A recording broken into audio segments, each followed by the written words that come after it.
And a native Pensacola soldier is being convicted for the murder of his wife. The killing happened in October of 2021. The couple gave birth to a daughter just 3 weeks prior. Now, 3 years later, the victim's family say they haven't had any access to the child since the murder took place. And I spoke with the grandmother of the murder victim today, and she tells me that losing her granddaughter has been unimaginable. Never in my deepest thoughts would I have thought he would have killed her.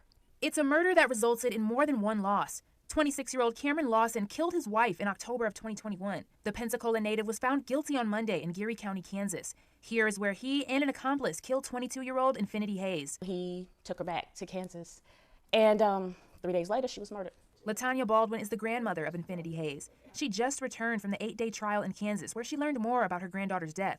The court is convicting him of first-degree premeditated murder. He collaborated with the person that shot and killed Enfinnitiy, that he was an active participant in her murder. Police say the murder was staged as a robbery. The couple was at the park with their newborn when Jonathan Franklin approached them. He demanded money at gunpoint, shot Hayes, then ran away.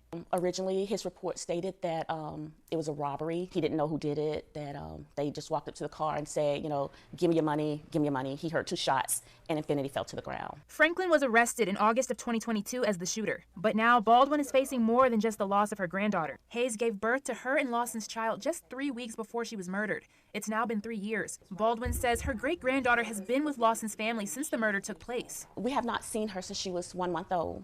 Baldwin says Lawson's mother has custody of the child. She has not been allowed to make any contact with the 3-year-old. Says do not call or text her or through no means at all to get in contact with that baby. Baldwin says that state laws have stopped her from gaining custody of her great-grandchild. Now she has one goal in mind. But now, since he's been convicted, our next step is to get custody of our grandchild. Now, Baldwin tells me that she is working with a lawyer to gain custody of her great-granddaughter. And as for Lawson, he'll be sentenced in December. He faces anywhere from 50 years to life in prison.